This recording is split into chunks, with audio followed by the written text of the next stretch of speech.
Oke, saudara-saudara, seperti aset-aset lainnya, receivable itu disajikan atau diukur berdasarkan historical cost. Tapi per tanggal 31 Desember dia dinilai pakai apa? Waktu diukur itu kita bicara jurnal pertama kali muncul kan, dia selalu pakai historical cost. Tapi waktu dinilai dia pakai nilainya receivable di akhir periode itu loh, pakai apa?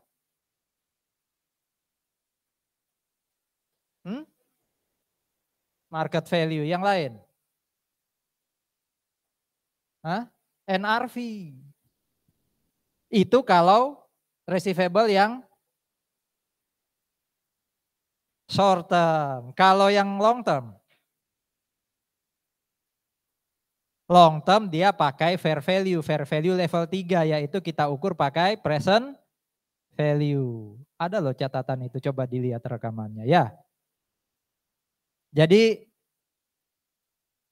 yang namanya financial asset termasuk di dalamnya adalah receivable, itu diukurnya pakai historical cost. Tapi nanti per 31 Desember ya, per 31 Desember itu ada kemungkinan ya, ada kemungkinan dia kita convert ke fair value.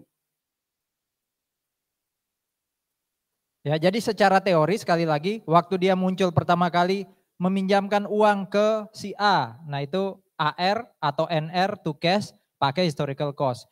Per 31 Desember dia pakai NRV atau pakai present value. Kalau NRV itu berarti yang short term, kalau yang long term dia pakai present value. Nah ini ada kemungkinan kita pakai fair value. Ya, kita pakai fair value. Jadi namanya aja diukur pakai fair value, berarti nanti waktu bikin neraca, waktu bikin balance sheet atau statement of financial position, kita harus convert. Awalnya saya pinjamin uang ke orang 1M, fair value-nya berapa 31 Desember? 1M-nya dirubah. Anggap aja jadi 1M 100. Berarti kita perlu bikin jurnal apa? Pertama kali muncul 1M per 31 Desember, kalau kita memilih pakai fair value ya, nilainya jadi 1M 100, berarti kita perlu bikin jurnal apa? Merubah 1M jadi 1M 100. Penyesuaian. Kan valuation itu selalu di akhir periode, konsekuensinya ada jurnal penyesuaian. Nah ini nih, biasanya ada akun yang namanya unrealized holding gain or loss. Saya nggak tahu seberapa familiar apa Anda ketika belajar di AK tentang akun ini. Ini akun paket lengkap loh namanya ya. Jangan karena gain Anda hanya tulis unrealized holding gain. Jangan karena loss Anda tulis unrealized holding loss. Enggak, nama paket lengkapnya itu unrealized holding gain or loss. Dia akan ada di debit kalau loss. Dia akan ada di kredit kalau gain. Tapi nama akunnya ini.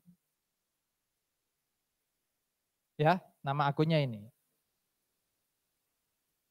Nah, unrealized holding gain or loss, kalau saldo normalnya di kredit, dia dianggap penambah revenue. Kalau saldo normalnya di debit, dia jadi pengurang revenue. Ini posnya other income and expense dalam income statement. Jadi kalau tadi jadi 1M 200, 200-nya itu berarti ada di kredit. Oh berarti ada di other income and expense positif. Karena menambah revenue. Ya.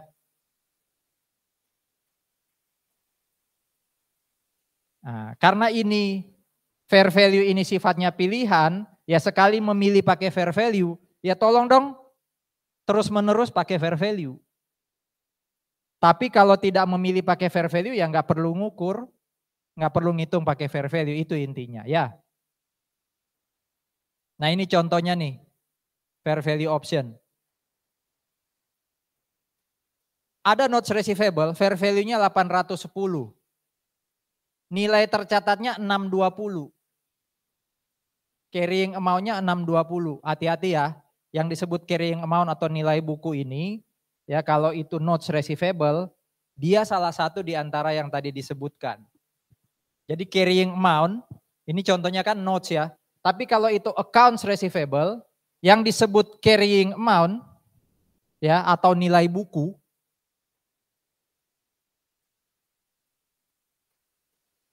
itu bisa, apa tadi satu?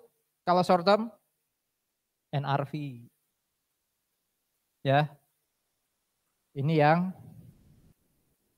kalau yang long term, ya present value yang kemudian disesuaikan. Nah ini yang disebut carrying amount. Jadi kalau per 31 Desember, anggap aja AR-nya 100, AFDA-nya 20, NRV-nya berapa? 80 ya. Nah inilah yang disebut carrying amount. Kalau AR. Kalau NR kira-kira carrying amount-nya dilihat dari mana? NR itu carrying amount-nya per akhir tahun dilihat dari mana?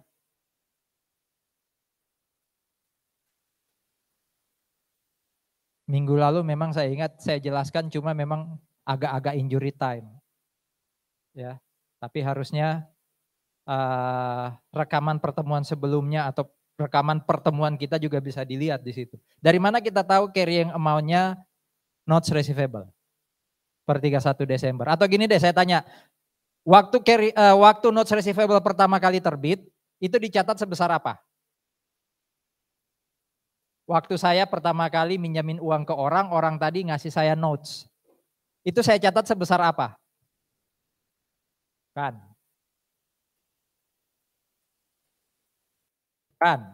Itu dicatat sebesar par kalau, belum tentu salah, belum tentu benar. Akan dicatat sebesar par kalau, masih ingat ada 3 kotak tuh. Kalau stated rate sama dengan market rate. Jadi bisa aja sebesar par. Tapi kalau mau jawaban yang paling paling tepat, notes receivable pertama kali terbit itu selalu dicatat sebesar ini loh. Pertama kali terbit ini nilai dari mana ngitungnya? Present value ini loh. Present value-nya. Itu yang dicatat pertama. Ini carrying amount pertama kali. Nah berarti kalau saya tanya berapa carrying amount per 31 Desember? Lihat tabel aja. Berapa carrying amount akhir Desember 2021? Ini 9662. Nah yang jadi pertanyaan dapat dari mana ini? Penyesuaian? Belum. Kita penyesuaian itu kalau ini mau dirubah jadi, kita butuh jurnal penyesuaian yang saya jelaskan di awal tadi. Kalau angka ini mau dirubah jadi apa? Pertama kali saya buka tadi itu loh. Gain. Akan ada pengakuan gain karena kita merubah carrying amount menjadi fair value. Kita belum bicara fair value di sini, kita bicara carrying amount. Carrying amount akhir Desember 2021 ini nih. Anggap aja fair value-nya ini 9662 ya. Fair value-nya 9665. Apa yang terjadi? Nilainya naik ya. Berarti ada unrealized holding gain or loss di sisi kredit sebesar 3. Ya. Tapi ini dapat dari mana nih? 9520 jadi 9662. Minggu lalu sekali lagi saya ajarin cara baca tabel ini. Ini didapat dari kalau diskon nilainya makin lama makin bertambah. Harusnya terbitnya tadi katanya ada, harusnya terbitnya par 10.000. Tapi ini terbitnya diskon. Kenapa terbitnya diskon? Karena kalau yang 12% di sini apa? Market atau stated rate? Market. Karena market rate ya, kalau dilihat di sini ya, karena market rate, karena rate yang diminta oleh pasar atau saya sebagai orang yang punya duit, itu 12%. Lebih tinggi daripada rate yang ditawarkan oleh notes. Berapa persen yang ditawarkan notes ini? 10%. Anda minjem duit dari saya tanya mau bayar berapa? 10%. Saya minta 12. Anda cuma bisa kasih saya 10. Kalau saya nggak setuju, Anda juga kurang senang dengan yang saya paksakan, saya pengen 12, Anda pengen 10. Kan nggak ketemu ya, nggak jadi kita bisnis. Akhirnya bisnisnya caranya gini caranya, ya wes, kasih saya 10%, ya kasih saya 10%, tapi kamu pinjam 10.000, saya nggak kasih kamu 10.000, saya kasih berapa? 9, 5, 20. Kamu kan lagi butuh duit nih sekarang, butuhnya 10.000 Pak, ya wes gini aja. Saya kasih 9.520 ya. Enggak apa-apa kamu bayar saya 10%. Tapi kamu juga harus ngalah. Saya kasih lebih rendah dari 10.000. Kan bisnis kayak gitu ya. Dua-duanya untung. Kalau hanya salah satu untung itu monopoli, nggak menguntungkan ya. Kita terpaksa beli gitu, terpaksa bertransaksi. Nah selisih antara 10 dan 9.520 itu disebut 480 ini loh. Itu disebut diskon. Ya kan? Jadi angka 9.520 itu akan bertambah terus, akan sebesar, ujungnya akan sebesar par. Par itu nilai yang tertulis di notes. Nah, dapat dari mana 142 ini? Kolom discount amortize. Kolom interest revenue kurangi cash receive. Dari mana dapatnya cash receive tadi? Stated rate kali par value. Ini sama terus ini nilainya. Stated rate 10% kali par value 10.000 ini sama terus. Kalau ini interest revenue dapat dari mana? Market rate kali carrying amount. Jadi apa? Diagonal kan saya ajarin ya. 1159 dari mana dapatnya? 12% kali 9662. Jadi dia miring gitu, diagonal. Minggu lalu kan saya ajarin cara bacanya itu ya. Tadi saya cuma nanya dari mana sih dapat carrying amount. Nah ini saya mereview ulang notes receivable. Saya review juga kalau premium apa yang terjadi premium ya. Premium itu berarti gimana? Pasar minta rate yang lebih, kalau ini lebih besar dibandingkan stated rate. Berarti kalau premium, pasar minta rate yang lebih kecil. Saya itu cuma minta 6% loh. Anda tawarin ke saya 10%. Berarti kalau terjadi bisnis, Anda rugi, saya senang. Kan nggak boleh gitu. Gimana caranya supaya Anda juga senang? Anda pinjam 10.000, tak kasih lebih. Ya, nggak apa-apa Anda beri bunga lebih, Anda senang tapi dikasih uang di awal lebih. Ini contohnya. Kita nggak di sini. Nih, Anda cuma pinjam 10.000. Tapi saya kasih 10.515. Ini dapat dari mana tadi? Present value. 10% Anda kasih, saya cuma minta 8%. Berarti Anda dapat apa nih? Premium 515. Apapun itu mau diskon atau premium, nanti makin lama dia akan menuju ke par value. Kalau diskon tadi makin lama makin bertambah, ini makin lama makin berkurang. Berkurangnya dari mana? 10.515 ke 10.356. Berkurang sebesar premium yang diamortisasi. Dari mana dapatnya ini? Cash receive kurangi interest revenue. Kalau diskon tadi gimana? Amortisasi diskon. Interest revenue kurangi cash receive, ya kan? Nah, dapat kolom 2 ini, cash receive dan interest revenue sama kayak tadi caranya. Cash receive dari mana? Stated rate kali par value. Ini dari mana? Market rate kali carrying amount. Jadi yang disebut carrying amount itu yang ada di kanan ini loh. Tergantung yang ditanya carrying amount tahun berapa. Oh tahun 2002 atau 2022. Oh yang ini nih 10185 itu carrying amount. Jadi saya sengaja bawa ke belakang supaya mempertegas apa yang saya berikan minggu lalu soal notes receivable dan apa itu carrying amount. Balik lagi ke sini. Jadi anggap aja angka 620 ini ada di tabel tadi, ada di sisi kanan. Entah dia tahun ke-1, ke-2, ke-3, pokoknya dia ada di 31 Desember. Angkanya 620.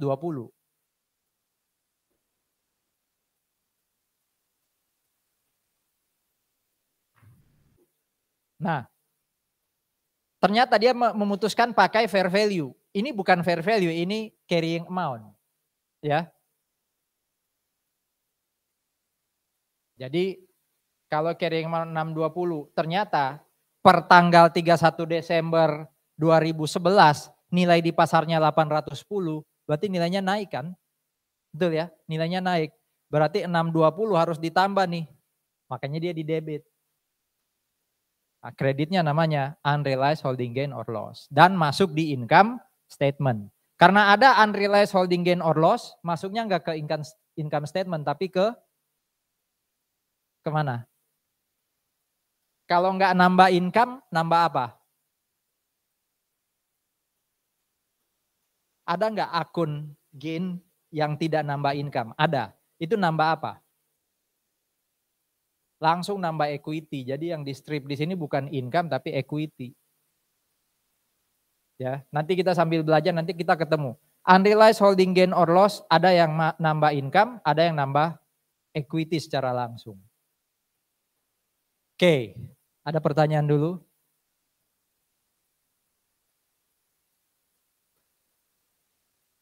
Itu tadi ya. Jadi pada dasarnya sebenarnya kalau accounts receivable carrying amount-nya per 31 Desember itu bisa dihitung pakai NRV kalau short term atau ya berapa nilainya per 31 Desember. Kalau yang notes receivable tinggal lihat tabel. Paling kanan tahun keberapa, tahun ke-1 atau tahun kedua. Nah itu bisa dilihat carrying amount-nya di sana. Kalau kita memilih pakai fair value berarti kita butuh jurnal penyesuaian kayak ini. Oke, sekarang topik berikutnya soal receivable. Istilah recognition itu kan pengakuan. Kalau derecognition, recognition itu kan pengakuan. Berarti kita membuat jurnal satu akun, baik dia di debit atau kredit. Kalau derecognition, literally berarti apa itu? Tidak diakui. Awalnya diakui, sekarang tidak diakui. Artinya berarti sekarang kita apakan dia? Hapus. Awalnya ada AR, AR-nya hilang. Nggak muncul lagi di laporan keuangan kita, itu namanya derecognition. Apapun itu. Nah hari ini kita mau belajar derecognition of receivable.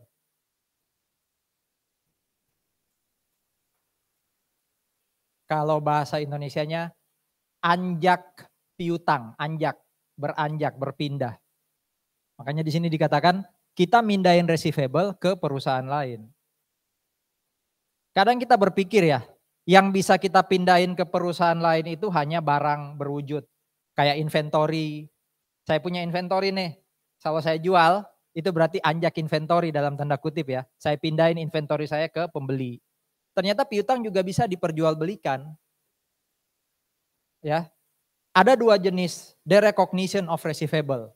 Yang pertama adalah secured borrowing. Kalau dibaca namanya ini ada kata-kata secured itu berarti ya bisa jadi ini part of secured dan borrowing ya. Ini part of pinjam meminjam nih. Ini bagian transaksi kredit nih. Jadi sudah ada piutang, terus ada transaksi kredit. Piutangnya ini bisa jadi jaminan.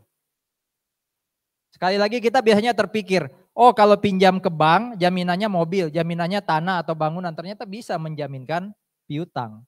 Berarti kan saya memindahkan piutang saya ke bank, jadi jaminan mungkin. Ada lagi yang namanya sales. Wah, kalau namanya sales berarti receivable-nya diapain? Dijual, dipindahin.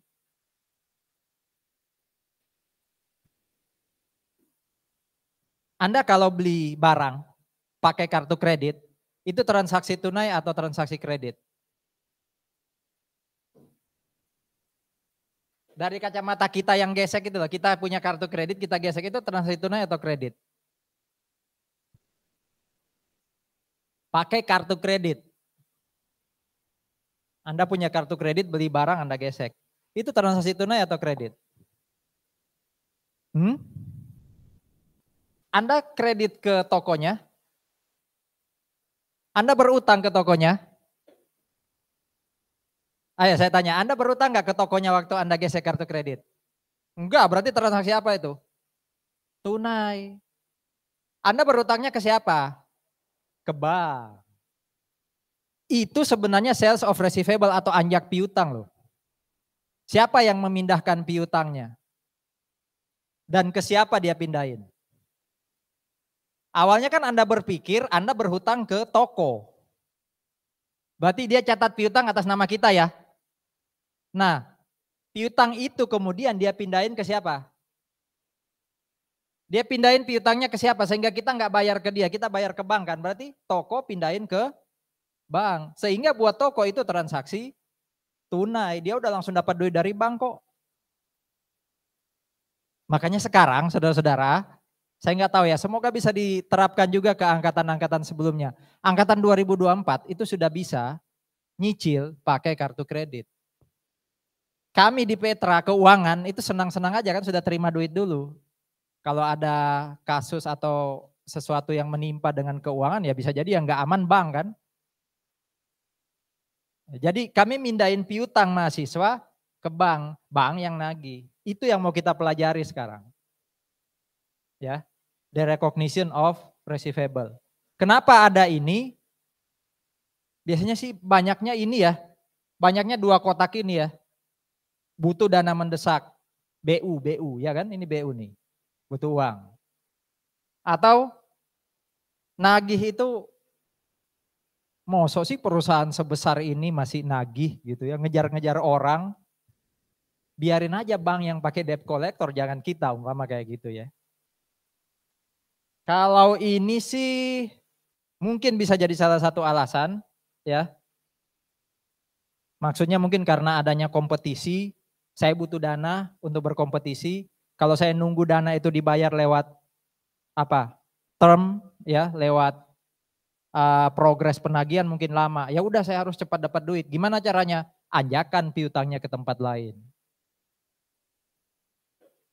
Kita sama-sama sepakat ya, nggak ada yang gratis di dunia termasuk ketika saya menjual piutang saya ke bank. Itu berarti bank biasanya ngasih kita atau kenakan kita apa? Charge. Ya kan? Saya punya piutang nih 1M. Bang, mau nggak kamu tagihkan ke orang nih? Tapi kamu kasih saya 1M, boleh aja. Tapi kamu harus bayar biaya. Ya udah nggak apa-apa. Daripada saya nunggu dibayar sama pelanggan itu bisa jadi lama atau bisa jadi nggak bisa saya dapat. Mending bank yang beresiko. Saya bayar biaya nunggunya deh tadi sekian persen umpama. Jadi tetap ada biaya nanti.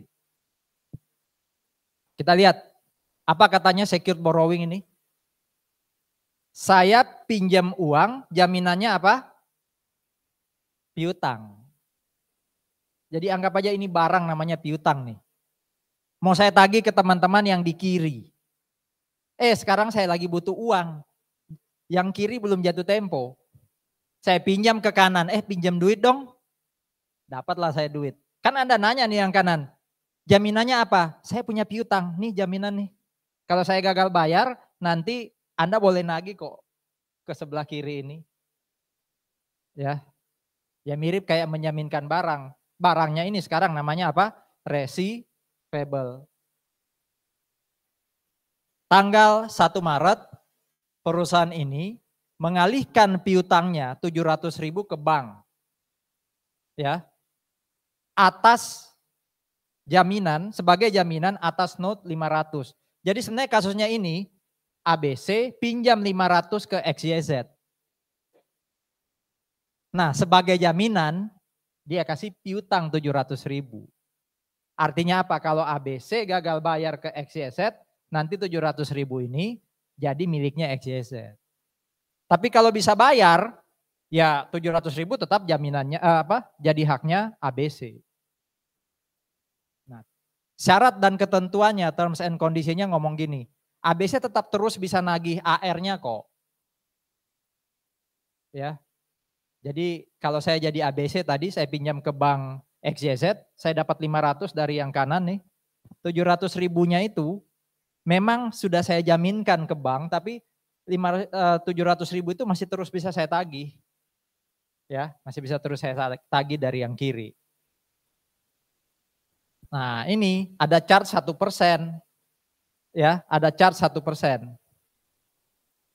Atas jaminan utang ini, ya, jaminan piutang ini, Tapi juga atas pinjaman 500 saya kena bunga 12. Jadi ada bunga 12% yang dikenakan atas 500. 1% ini charge karena saya bertransaksi dengan bank. Ya. ABC bayar bulanan ke bank pakai cash yang dia dapat dari tagihan. Jadi setiap kali saya dapat tagihan dari yang kiri, tak lunasi ke yang kanan. Gitu seterusnya ya. Sampai akhirnya 500.000 itu lunas. Oke. Kecil sekali, sorry. Semoga Anda bisa buka ya. Jurnal pertama adalah, ini dari sisi ABC, ini sisi XYZ ya.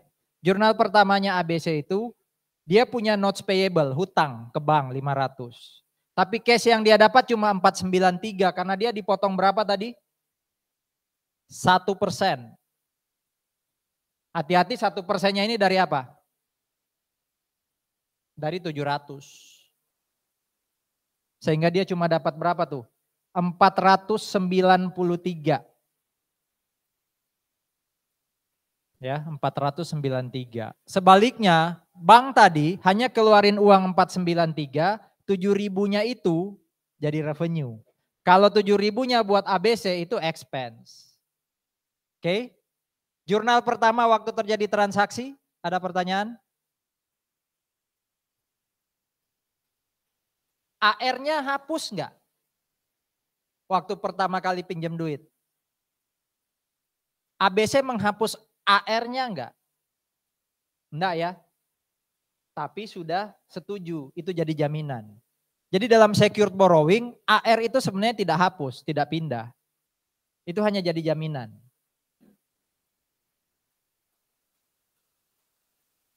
Beberapa waktu kemudian, dia berhasil menagih. Ya, dia berhasil menagih.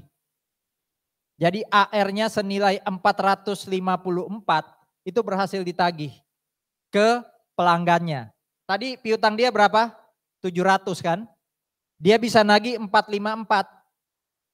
Tapi cash yang dia dapat cuma 434 karena dipotong dengan apa nih? Diskon dan retur. Kalau tidak ada diskon dan retur ya dia terimanya 454. Tapi ini karena ada diskon dan retur dia hanya terima 434. XYZ nggak perlu jurnal. Karena ini kan transaksinya ABC ya. ABC yang dapat duit kok. Collection dari piutang dia.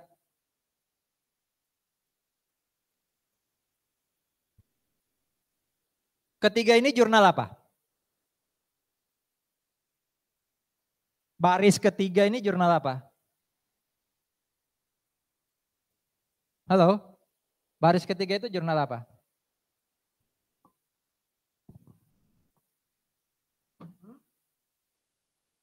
Siapa bayar ke siapa dan bayar apa? ABC bayar ke XYZ berapa?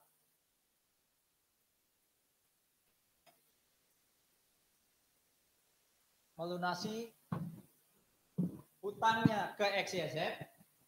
ABC melunasi hutangnya ke XYZ. Hutangnya itu 434. Tapi dia keluar cash 439 karena dia harus bayar bunga berapa persen tadi di soal? Berapa bunga yang dikenakan bank kepada ABC? 1 atau 12? 1 atau 12? Halo, 1 atau 12? 12 atas apa? Atas berapa? 500 atau 700? 500 ya. Jadi dia keluar uang lebih besar dari pokoknya karena dia harus bayar bunga. Nah sebaliknya XYZ harus nyatat sebaliknya juga ya, cash, interest revenue, dan notes receivable. Berarti sekarang tinggal berapa hutang ABC ke XYZ? Atau piutangnya XYZ ke ABC itu tinggal berapa? Setelah baris 3 ini. 500.000 kurangi berapa nilai bukunya piutang XYZ ke ABC? 500.000 kurangi 434. Kan yang dilunasi itu pokoknya 434 bukan 439 loh ya. Itu ada bunganya makanya jadi 439. Jelas ya sampai baris 3 ya. Baris keempat sama nih kayak baris kedua. dia bisa menagih sebesar berapa nih? 246. Udah lunas dong ya? Kan piutangnya ABC ke pelanggan tadi berapa? 700 ya? Udah lunas kan? Udah lunas. Ya. Nah akhirnya piutangnya tadi kan tinggal 66.000 ya.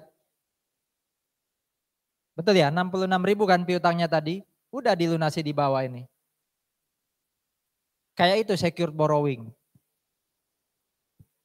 Jadi seakan-akan ada recognition tapi sebenarnya kenyataannya tidak ada penghapusan piutang. Piutang hanya dihapus kalau pelanggan nggak ngelunasin. Atau piutang bisa dihapus kalau ternyata saya gagal bayar ke bank. Ya, saya gagal bayar ke bank, piutang saya hilang jadi milik bank nanti. Ada pertanyaan yang namanya secured borrowing?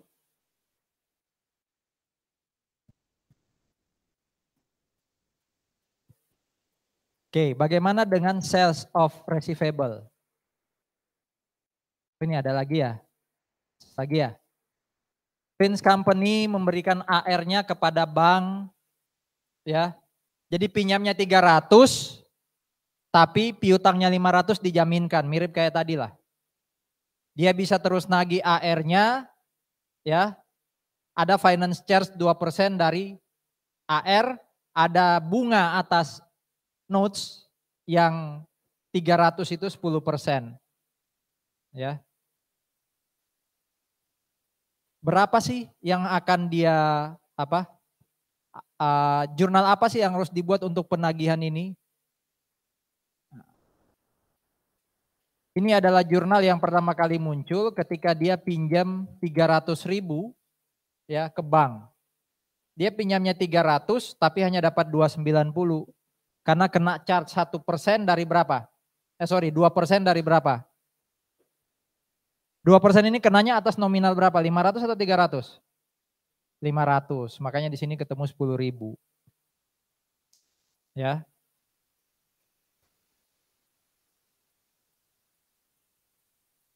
Gimana jurnalnya kalau dia bisa menagih 350 dari pelanggannya? Ya udah kayak biasa. Cash to AR 350.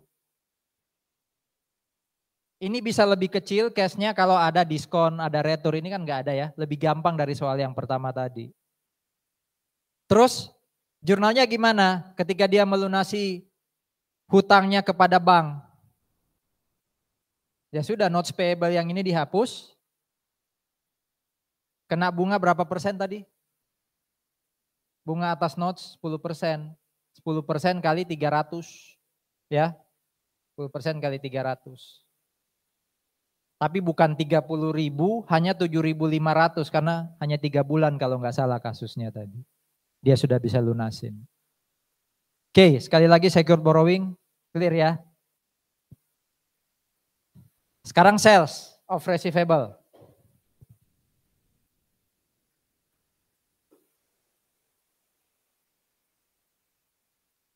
Ada perusahaan, maksudnya dia penjual barang. Di sini kita sebut sebagai company. Ya, sebagai company. Company ini jual barang kepada customer. Ini pelanggan kita ya, ini pelanggan kita. Jadi si customer pesan barang ke sini nih, ke company. Nah, kemudian customer ini kayak mau beli rumah gitu ya ke developer. Customer ini itu ternyata nggak bisa bayar tunai. Akhirnya company ini kerjasama dengan perusahaan pembiayaan yang disebut factor. Jadi factor ini nama entitas. Ya, biasanya bank itu bisa jadi factor. Atau kayak FIF ya. Atau ya pokoknya ada perusahaan penjaminan milik jasa keuangan lah, itu yang namanya factor. Jadi company ini bilang ke factor atau ke bank atau siapapun ini ya, ada customer loh mau beli barang dari aku tapi dia nggak punya duit untuk bayar tunai. Kamu mau nggak kita kerjasama, nanti ya aku kasih review kreditnya, terus kamu setujui, kamu bayar ke aku cash. Dia belinya 1M, kamu kasih langsung aku 1M ke sini. Silakan kalau ada biaya-biaya potong ke aku, tapi nanti dia bayarnya ke kamu ya. Dia nggak bayar lagi ke saya. Dia nggak bayar ke aku loh ya. Pokoknya waktu kamu approve kredit, maka bayarnya barangnya langsung saya kasih ke dia. Paham ceritanya ya? Ya kayak tadi, customer gesek kartu kredit. Uang langsung masuk dari bank ke company, customer bayarnya ke factor atau ke bank. Tidak lagi bayar ke sini. Ketika kartu kredit itu sudah disetujui, waktu digesek sudah ada persetujuan ya, di edisinya, barang langsung dikasih ke customer. Itu sales of receivable. Paham ya?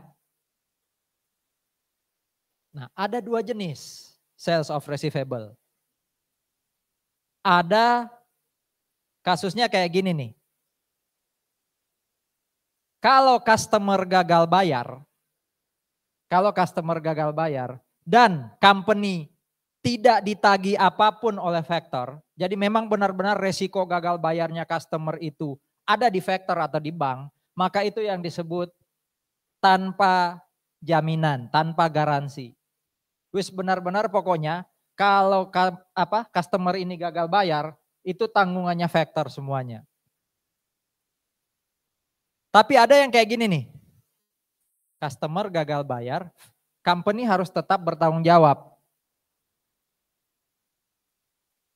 Nah ini dalam pembicaraan dengan beberapa bank ketika menyetujui kartu kredit untuk angkatan 2024, ada yang minta, Pak, bisa nggak kalau dia gagal bayar, ijazahnya ditahan.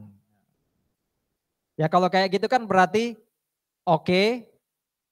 Kalau itu saya masih oke. Jangan nanti dia gagal bayar, Petra ditagih. Wah itu nggak sesuai dengan tujuan kita untuk gunakan kartu kredit kan. Tapi kalau hanya menahan ijazah, masih oke. Nanti ijazahnya saya kasih ke bank sebagai jaminan orangnya untuk bayar kartu kredit ke bank. Ya, jadi ada transaksinya dengan garansi, ada yang tanpa garansi. Intinya kalau tanpa garansi ini sudah company nggak nanggung apa-apa. Apapun yang terjadi antara bank dan customer. Tapi kalau dengan garansi ya, saya harus siap kalau ternyata customer saya tidak perform dalam bayar hutangnya ke bank.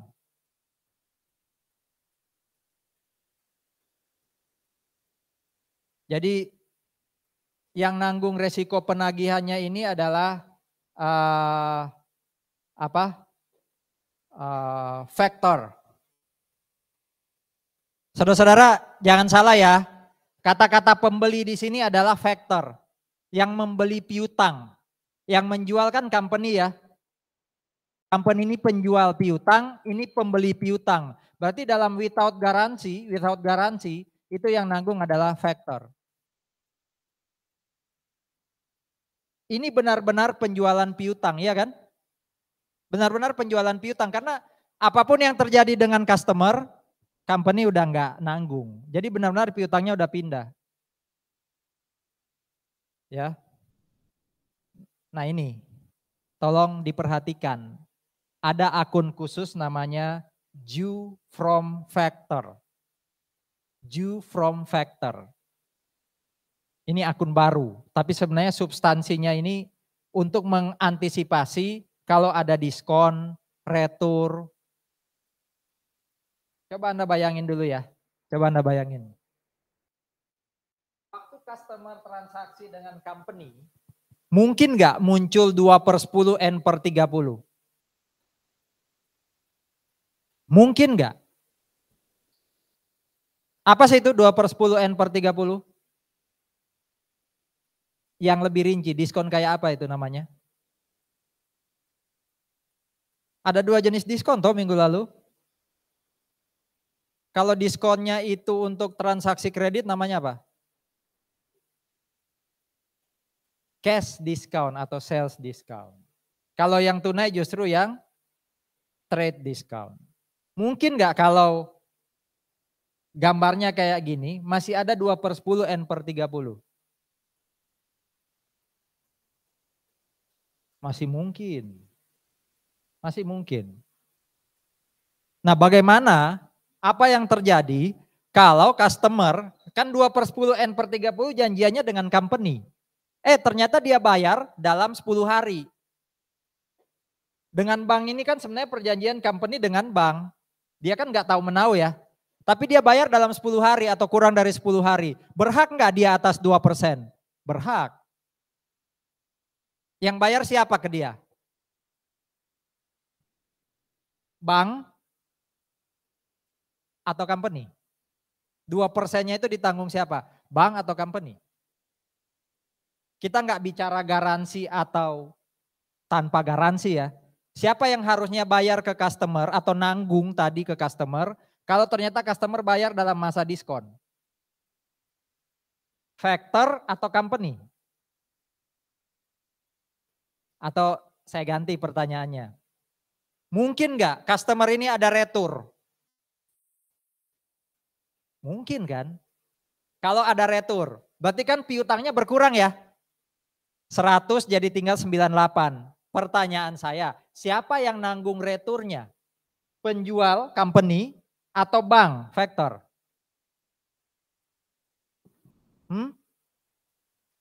Penjual ini maksudnya company atau factor? Karena tadi penjual itu adalah bisa jadi penjual barang, bisa jadi penjual piutang ya. Oke, berarti siapa? Company ya maksudnya ya. Di skema kita berarti company ya. Atau ada jawaban lain? Kalau customer kembaliin barang ke company secara fisik, kan berarti dia berhak atas cash ya. Atau minimal AR-nya berkurang ya. Siapa yang nanggung itu? Apakah company yang pojok kanan bawah atau factor yang tengah? Ya kalau dijawab yang masuk akal pasti yang nanggung company dong ya. Betul kan? Itulah makanya saudara-saudara perlu ada akun yang namanya ini nih, yang merah ini nih. Due from factor. Ya, due from factor. Ini untuk mengantisipasi kalau ada diskon, retur, dan allowance. Nanti kita lihat aplikasinya di soal ya. Pokoknya ada akun baru yang namanya due from factor.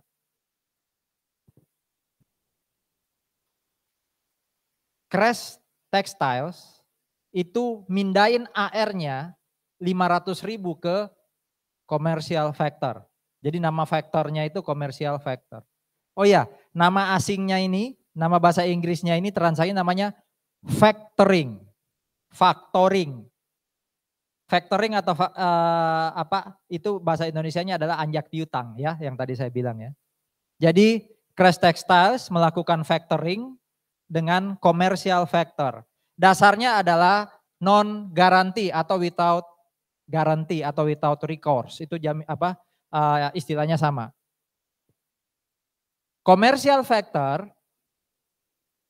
perusahaan pembiayaan atau bank itu kasih charge 3%. Ya, kasih charge 3%. Ya biayalah. Aku udah bantu kamu loh. Harusnya kamu yang nagih ke customermu, sekarang aku yang nagih. Saya kenain charge 3% ya. Oke deh, setuju si textilesnya ya. Kemudian di sini ada kata-kata, ya di sini ada kata-kata. Faktornya menahan 5% untuk antisipasi kalau si customer ada retur. Si customer bayar dalam masa diskon. Berapa persen nih katanya nih? 5% dari AR. Pelan-pelan ya, sekarang coba lihat. Dari sisi textiles yang awalnya punya AR, AR-nya sekarang dihapus. Atau bisa NR ya, bisa notes receivable. Pokoknya piutangnya dikredit. Berarti sekarang dia sudah nggak punya piutang. Ya, piutangnya atas nama pelanggannya itu sudah nggak ada, dihapus, dikredit. Sebesar 500.000. Tadi katanya dia dapat charge 3%. 3% dari 500.000 itu kan 15.000 ya. Betul ya? Nah itu diakui sebagai loss.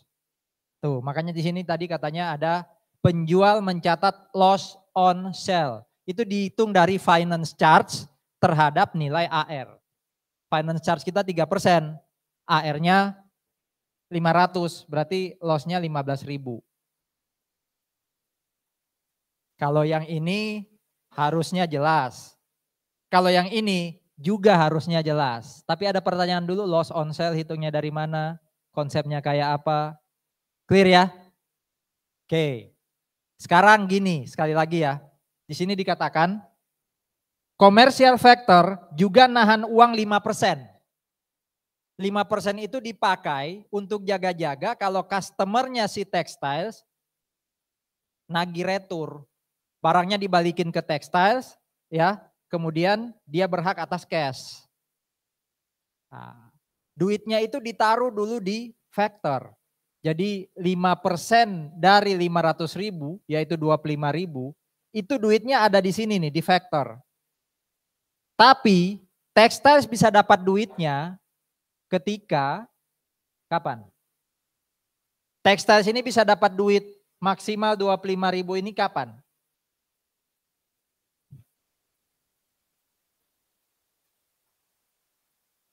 Saudara-saudara, due from factor ini sebenarnya akun piutang.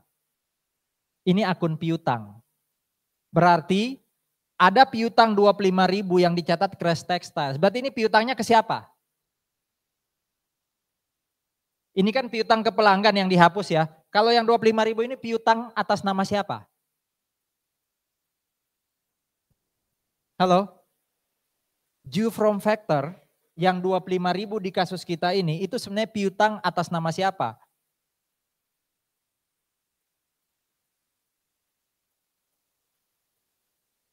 Tadi ini untuk antisipasi apa? 25 ini untuk antisipasi apa? Kalau customer nagih karena ada retur. Berarti kan company harus bayar ke customer, betul kan? Berarti kapan dia dapat 25.000 ini? Kapan textile dapat 25.000 ini? Waktu customer nagih ke dia. Nah masalahnya, dia kan sudah dapat duit dari bank. Berarti apa yang harus dilakukan bank kalau sampai customer ada retur? Bank harus bayar ke textile, nanti textile bayar ke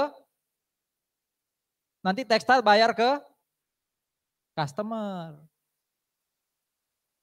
Berarti ini due from factor, namanya aja due from factor. Berarti faktornya ini siapa sih di kasus ini? Commercial factor. Jadi ini piutang atas nama commercial factor. Kok bisa 25.000 ya? Di soal dikatakan 5% dari 500. Berarti kalau ini ada namanya due to textiles. Ini sebenarnya buat factor ini apa ini? Akun apa ini? Ada di sisi kredit, ini akun apa? Kalau di kredit itu akun apa sih biasanya? Ayo, satu. Kemungkinan kalau di kredit itu saldo normal apa? Utang. Terus apa? Apalagi yang saldo normalnya di kredit? Equity. Nggak ada modal lagi. Itu dinosaurus tuh modal tuh. Itu akuntansi dinosaurus. Apalagi yang di kredit? Liability, equity atau apa? Revenue. Buktinya ini kan ada financing revenue kan? Nah pertanyaan saya, due to textiles 25.000, ini apa di antara tiga tadi? Hah? Payable, liability ya, equity atau revenue? Ini hutang. Hutang ke siapa? Ke textile. Kalau nanti customernya textile datang nagih. Kalau ada retur, ada diskon. Ya. Berarti ini akan didebit kalau customernya nagih. Selain itu kapan ini didebit? Kapan ini didebit?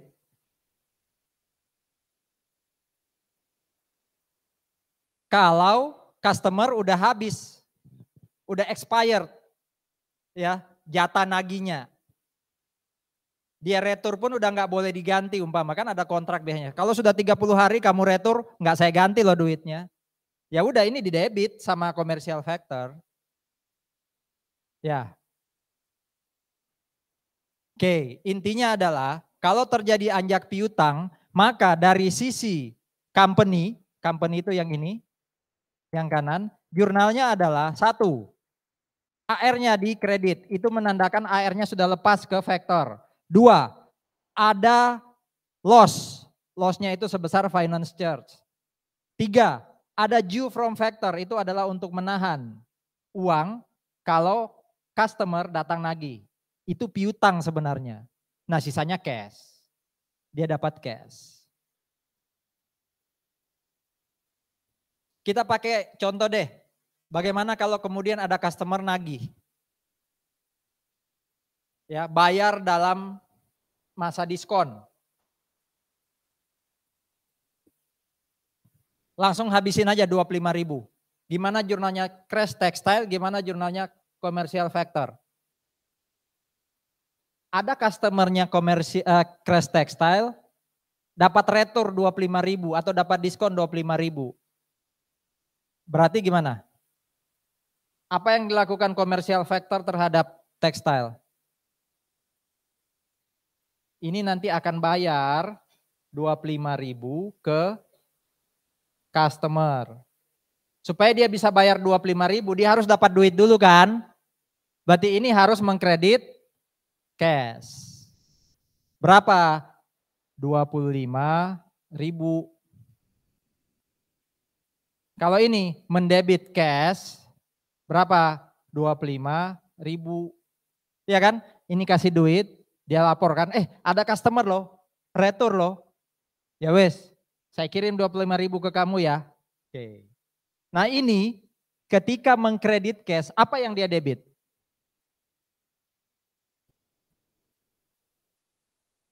Faktor ini, apa yang dia debit?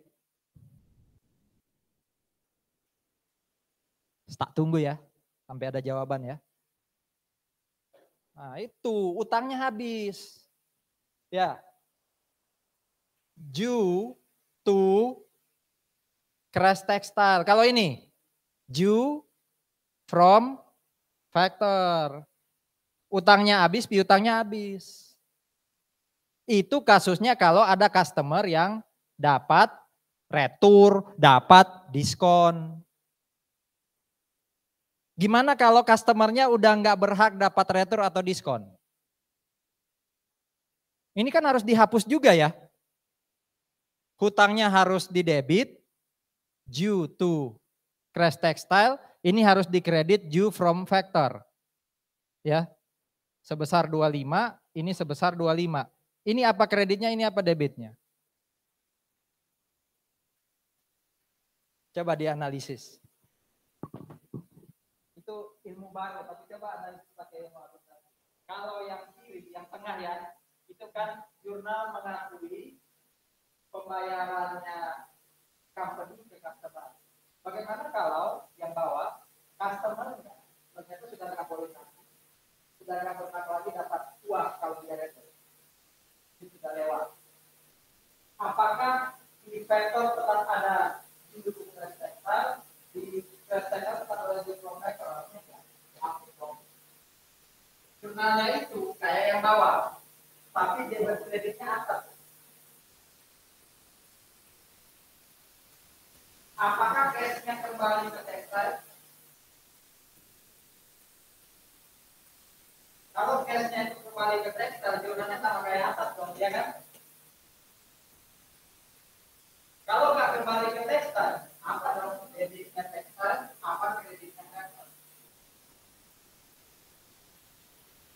Sekarang Anda harus jawab, duitnya kembali nggak ke textile?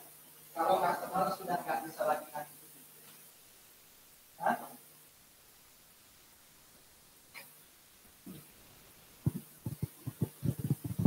Kira-kira duitnya itu boleh nggak diminta sama tekstil sebesar berapa tuh? 25.000. Nggak bisa ya?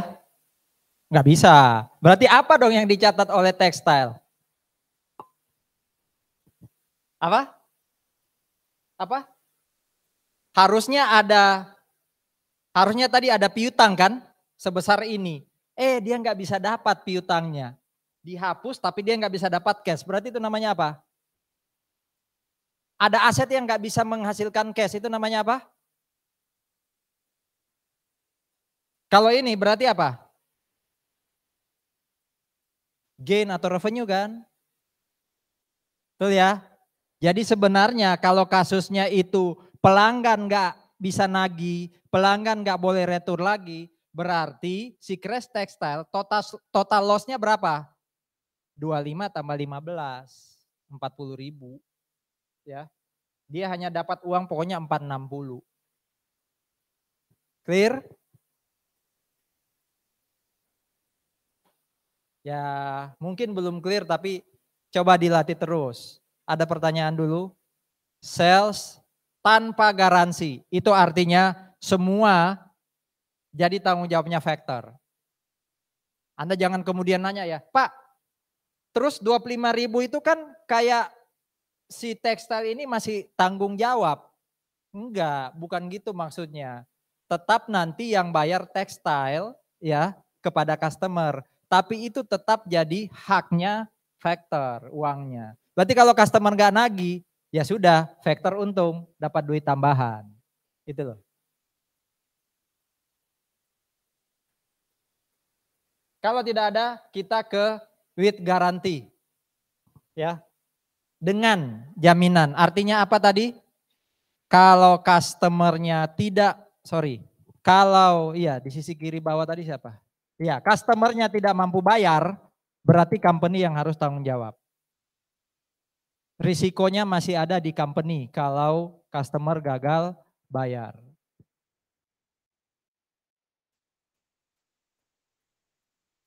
Baca kotak ini.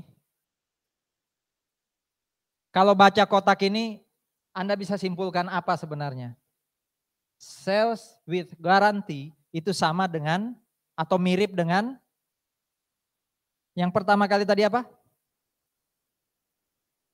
Secured borrowing. Iya kan? Secured borrowing itu kan saya sebenarnya minjem duit, tapi saya jaminkan apa? Piutang. Kita balik bentar ke secured borrowing. Ada nggak di secured borrowing ini AR kita kredit? Kayak sales without garansi tadi. Ada nggak AR kita kredit di sini? Ini kita kredit karena dilunasi pelanggan kan ya. Ada nggak AR kita kredit kita kasih ke bank? Termasuk yang ini nih. Ada nggak di sini ABC mengkredit AR untuk diakui bank? Ada nggak? Nggak ada ya? Berarti harusnya sales with garansi itu harusnya sama. Tidak ada AR yang dikredit. Nggak ada AR yang dikredit. Ya, ini nih. Jadi kalau customer beli dari company ngakuin AR atas nama customer, maka kalau itu dengan garansi, AR yang dicatat company atas nama customer nggak pernah pindah ke factor. Nggak pernah pindah ke factor. Itu tetap ada di sini. Mau bukti kita lihat jurnalnya.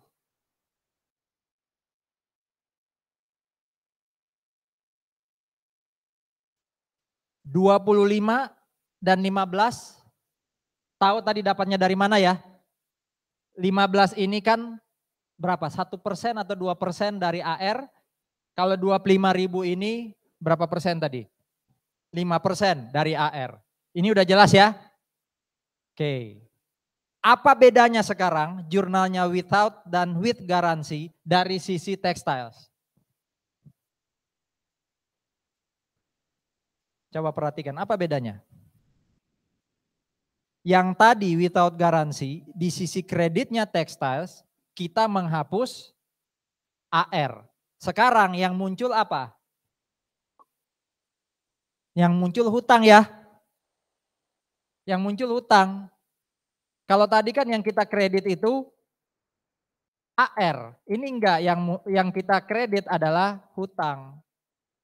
Jadi sebenarnya tidak ada AR yang kita kredit. Ya.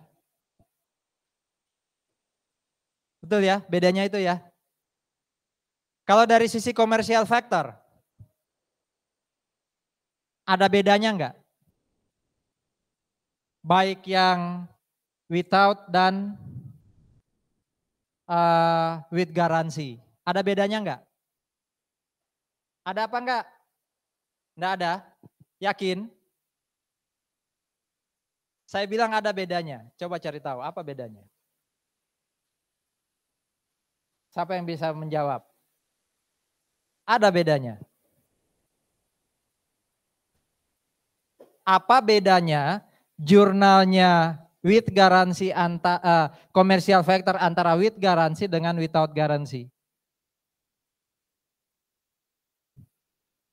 Loh, loss itu kan dari sisi Crash Textiles ya. Saya bilang dari sisi commercial factor.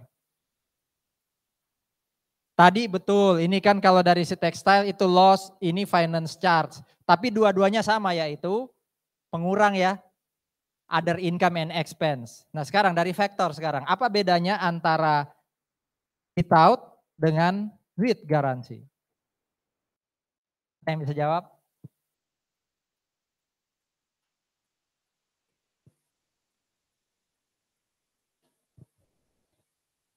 Jawabannya harus benar. Kalau Anda benar jawab itu, kuis yang chapter 7, Anda saya 100-in, wis.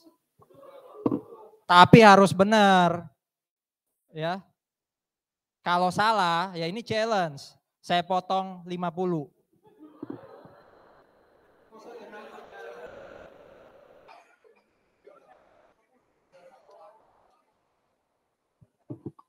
Masih ada benefit loh. 100 kurang 50 masih ada benefit loh. Saya nggak kurangin 100, saya kurangin 50. Tapi benefitnya tambah 100. Nggak perlu ngapa-ngapain loh. Anda teman-teman yang lain kuis, Anda main game di HP ya kan? Ayo. Nggak wis. Ada yang berani mau menjawab? Ketok. Apa? Wah, gak asik. berarti nggak ini ya, nggak firm, nggak mantap. Ayo, terima tantangan nggak? Nggak ada? Ya wes. Saudara-saudara, sama sih jurnalnya, tapi AR yang ini, AR yang without garansi, ini atas nama siapa? AR yang without garansi ini atas nama siapa yang didebit oleh factor? Hah? Atas nama textiles atau atas nama customer? Hah? Textile? Ini without garansi. Customer, kan si textile sudah ngapus punya customer, pindah ke factor. Iya kan? Berarti sekarang factor yang nagih ke customer. Kalau ini AR ditulis oleh factor atas nama siapa? Atas nama siapa? Textiles. Jadi ini hutangnya textiles ke factor. Itu bedanya. Buktinya apa? AR-nya customer nggak dihapus tuh. Jadi ini kayak minjemin duit biasa itu loh. AR ke textile. Tadi mau jawab itu tah? Siapa? Marcelino, siapa namanya? Marcelo. Mau jawab itu tah? Pasti enggak. Syukur ya. Gitu ya. Oke. Itu summary-nya, ini penyajian. Nah, ini bagian akhir dari chapter 7 ada rasio ya. Ada namanya AR turnover. Ya, AR turnover. Coba lihat ya. Rata-rata lamanya waktu perusahaan menagih receivable. Dalam 1 tahun berapa sih rata-rata waktu perusahaan menagih receivable? Itu namanya AR turnover. Ini katanya sekitar 11 kali. Kalau mau dibagi jadi hari itu berarti sekitar 33,2 hari. Saudara-saudara, supaya angka ini makin kecil berarti 11-nya harus makin besar ya. Anggap aja dia bisa nagih 365 kali. Ini berarti tinggal 1. Anda lebih senang angka turnover-nya ini makin tinggi atau makin rendah? Atau pertanyaannya, AR turnover itu kalau makin besar makin bagus atau malah makin jelek? Saya ulangi ya, AR turnover adalah rata-rata lamanya waktu perusahaan menagih receivable. Kalau kita sudah ketemu AR turnover, kita bisa ketemu harinya dengan cara apa? Anggap aja ini tadi ya, 10 kali, oh berarti 365 bagi 10. Ini 36,5. Oh 11 kali berarti 33,2. Kalau di sini hasilnya 365 berarti di sini bisa 1 hari. Anda lebih senang piutang itu cepat dilunasi atau piutang itu lama dilunasi? Cepat, berarti harusnya harinya tambah kecil atau tambah besar? Berarti AR turnover-nya tambah besar atau tambah kecil? Besar dong. Berarti AR turnover makin besar, makin bagus. Karena Anda menagih piutang. Menagih ini maksudnya uang bisa masuk loh ya. Nagih terus dibayar, nagih terus dibayar. Tapi kalau makin lama hari untuk nagih piutang, itu kemungkinan bisa nagih piutang atau bisa kolek makin kecil. Jadi makin besar AR turnover makin bagus.